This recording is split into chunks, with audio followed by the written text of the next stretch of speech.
What's up everyone, Coach Dale here with Kaha Fitness, and in this video I'm going to take you through an upper body and core training session using just one kettlebell and a towel.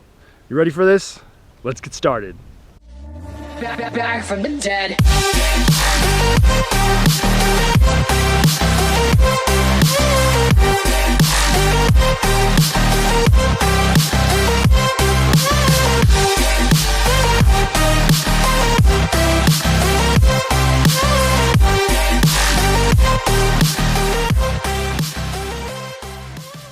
Okay, so for this workout, I've taken 10 exercises and I've separated them into 5 separate blocks. Each block has 2 exercises, and I've actually designed this. I originally designed this workout to be done with a partner, so that if you only have one implement, one kettlebell, for instance, you can have one partner do the kettlebell exercise and the other partner is going to do a different exercise that doesn't require the kettlebell. So let's get into it.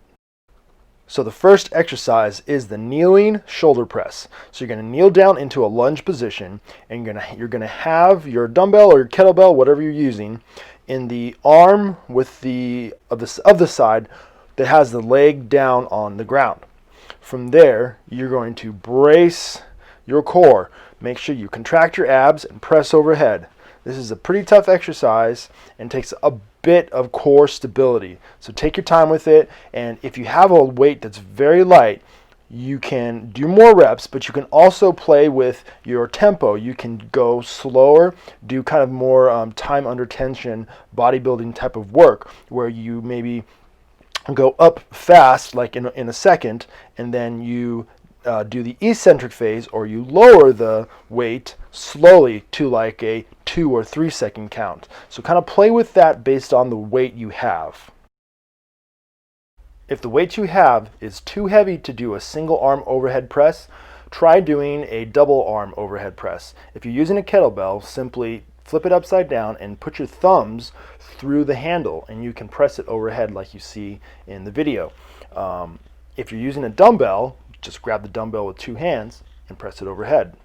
This is footage I shot with 2 of my rugby athletes that I was training, and I did not end up using this footage just because, as you can kind of see, it's a little overexposed. I had the camera settings wrong. It was a really bright day. I didn't really like how the footage turned out, so I ended up not using this footage.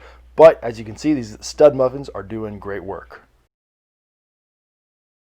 The second exercise in this block is the reverse floor press. That's what I'm calling it, a reverse floor press. So this is basically where you're just laying on your back on the ground, and you're pressing your elbows down into the ground, and you're kind of pressing your upper body up off the ground. So you're kind of doing a reverse floor press. This is training your upper back. So you're training your shoulders with the overhead press, the kneeling press, and with this one, you're training your back.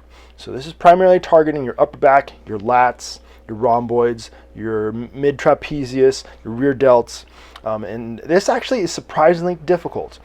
You can change the position to where your feet are up. That kind of actually provides more of a challenge. And what I did, because this is a body weight kind of light exercise, I did a 3-second hold at the top. So I did 3 sets of 10 with a 3-second hold at the top, just to increase that time under tension. And this fatigued me really well, and I think it did a good job of training my upper back.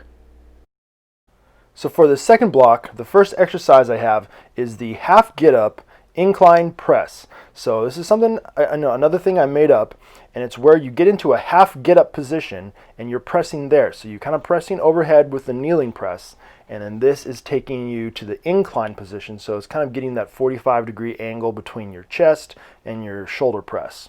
And so you're bracing yourself here in a half get up position, and this was really tough, and it puts you at a different angle because you're not pressing straight above your chest. You're kind of pressing at an angle kind of above your shoulder.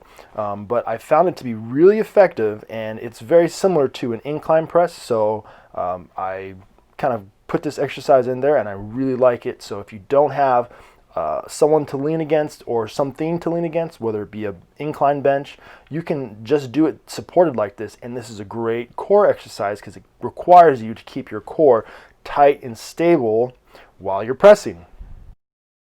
If for some reason you can't perform the half get up incline press, you can just go straight to the floor and do a chest press, or basically this is a floor press. This is going to target your chest more specifically and your triceps. This is really actually targeting the second half of a full bench press or chest press.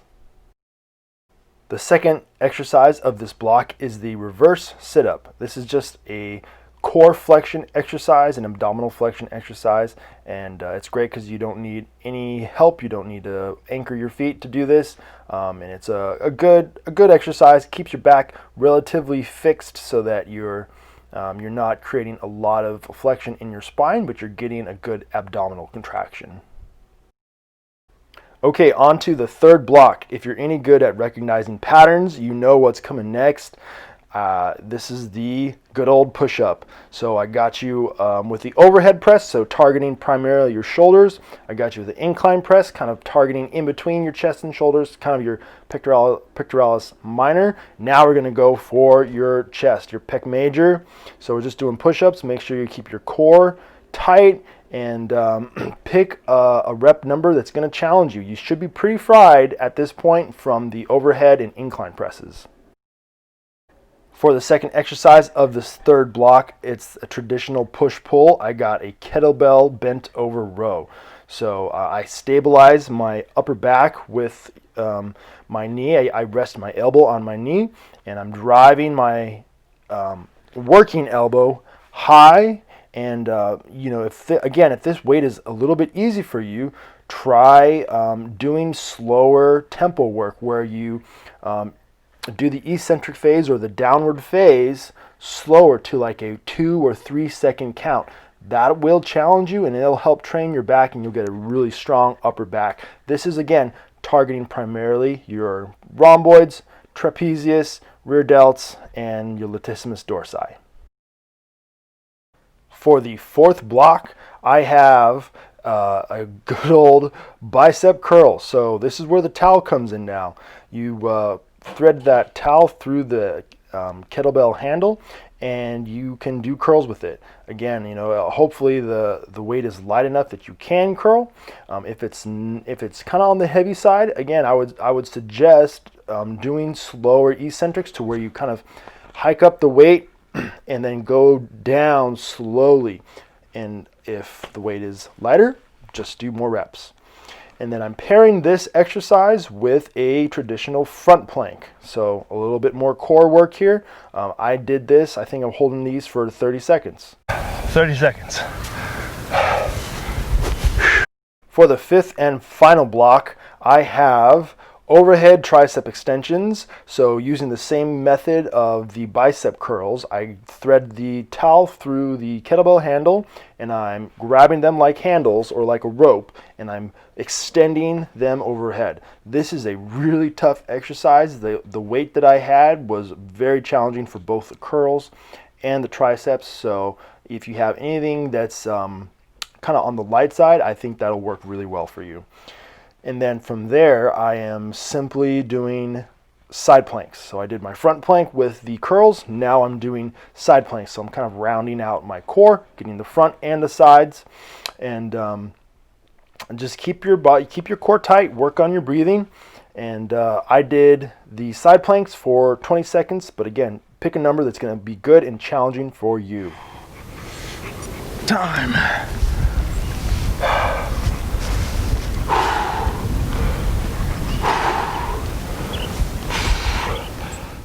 Okay everyone, that's the video. I hope you enjoyed it and learned something useful. And if you did, smash that like button and subscribe to the channel. But remember, don't subscribe to anger. Keep working hard, stay healthy, and take care of yourself so that you can take care of others. Thanks for watching, and Kaha!